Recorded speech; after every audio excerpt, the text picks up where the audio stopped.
So, nag-add po tayo ng UV sphere and hin-highlight natin. Then, shift, left click para ma-highlight yung taas and yung baba. And, pindutin lang ang letter S at i-scroll para maghugis mansanas. And, add ulit ng panibago para sa cylinder. Cylinder pa yan. Yan, so, yan, in-add ko lang. Yun yung tangkay. Bale. Medyo nahirapan ako dyan eh. Dahil yung sa mouse sira yung ano, yung left click.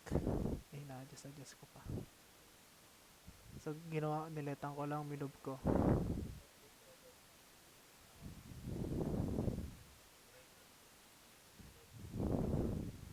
Yan, minove ko siya sa gitna. Nahirapan ako eh, di ko maayos eh. So, yan, minove ko. Then, after that, yung na-move ko na siya, ang maayos. Yan. Sinelect ko and pinutin nyo ang S tapos Z para ay, nalito ako dyan eh.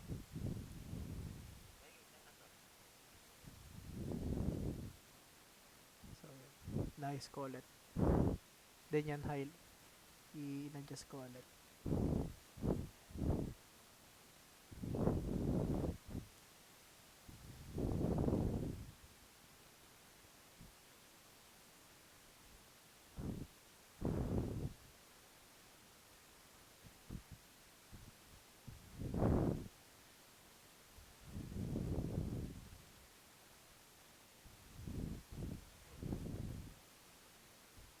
So, click, then edit mode, Control R para sa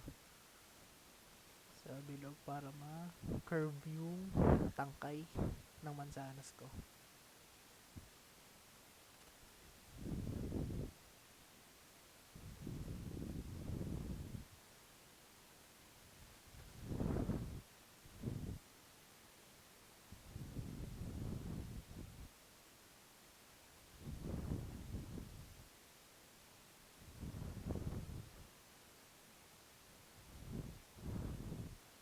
Medyo pangit yung pagkagawa eh.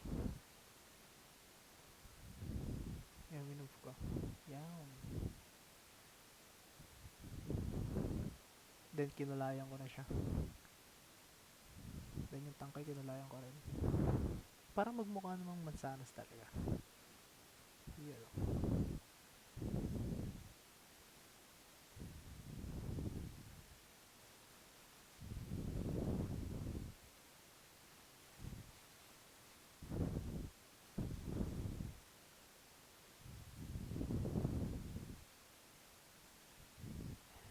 Move natin para medyo yun. And then, yan na yung sa akin. Mansanas. Apollo.